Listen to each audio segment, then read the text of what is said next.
man's in some funky ass club in Shoreditch. We've come through Nige.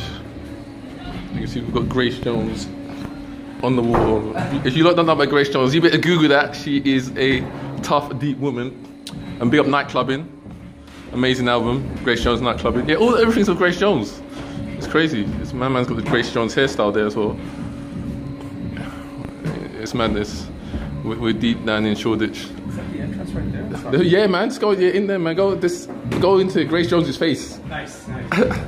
No, that. And we get to premiere the album this evening, and it's a real special honor to be here. I want to thank you guys all for coming. Ooh.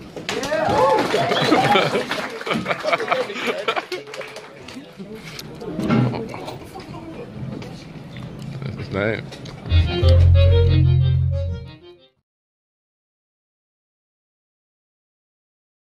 Knowledge and stories enough that I could ask him anything and it would be good. So, my job's easy.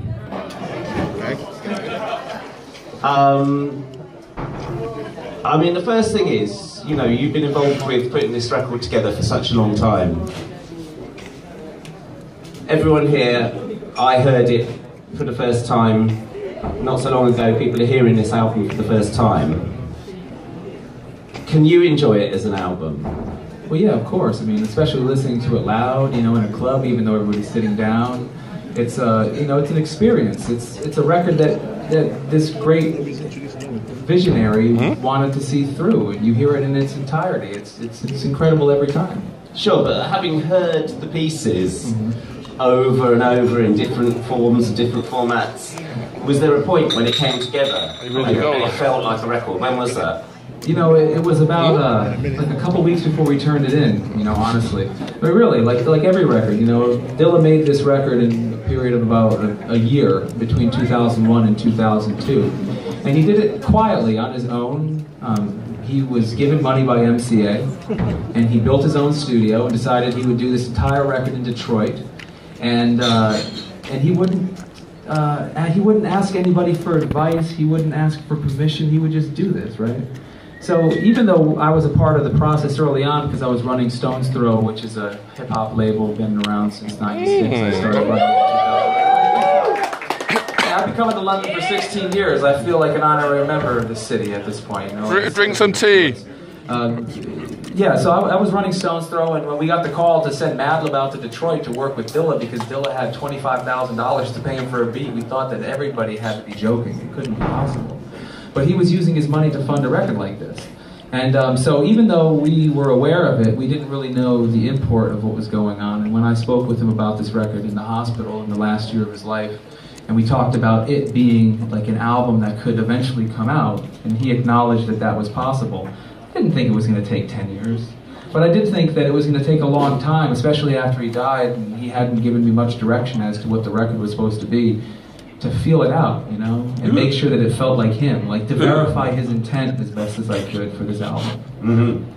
I mean, we'll go on to the process that you've been through over those years in between, but just sticking with how it sounds now, how it sounds blasting out the speakers, how people are going to hear it. I mean, what do you think the impact is going to be? One of the things that strikes me is that there's a lot of people in the meantime who've come to Dilla because, I don't know, Tom York or someone has mentioned him, and they've heard the story of him producing in his hospital bed, and there's this mythology, and maybe they expect some kind of nerdy scientist or something. Right, and you got this guy talking about mink coats and trucks. This is a rowdy hip-hop record. Well, you know, we all knew that that's who he was, right? And like this record, Donuts, which he made and he left the world with, you know, shortly before he died. It's this beautiful, and I said this earlier today, it's like an impressionistic thing, and anybody can put their description on it, and it works, and you can feel like that the soul of Dilla and your soul are intertwined because you're reading into everything he's done. The subtlety is masterful. Whereas this stuff is brashing in your face, but this is the Dilla that we all knew, you know. This was a Dilla that if you fucked up would scream at you, and you know, I don't think that there's anything wrong with that. I think that that was him as a human being. He was, you know, humble, and he was transformative to the people around him. But you know, the only reason he was able to do that is because he was a singular genius touched by a higher power, and he understood that. And he also liked wearing big coats and driving big trucks and driving around Detroit saying "fuck the police." I mean, you know, you got to give it up to the guy. Right? I mean, really, like this was who the guy was. When I went to pick up, when I went to pick him up at the airport when we were doing the McNasty Filth video for J-Lib, Peanut Butter Wolf was running Stones for us, like, you are not going to pick him up in your fucked up 1993 Volvo. And I'm thinking to myself, like, what could be more perfect than to pick up JD at the airport in his fucked up car and see what he says?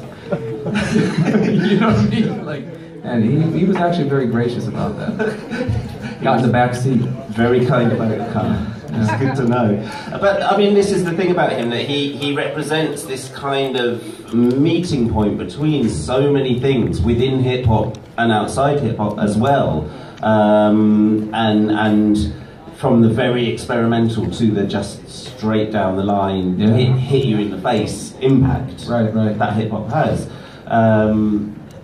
What also strikes me about this album is that it's going to possibly introduce curious people who've come from outside hip-hop culture to the fact that Pete Rock and Wajid and whoever else were doing the beats on this album were in the same orbit as him, were as experimental. They think that maybe Dilla is this weird outsider, but no, hip-hop is that. Yeah, of course, and I think that Dilla's, genius outside of being able to, produce any style of music that he wanted and being meticulous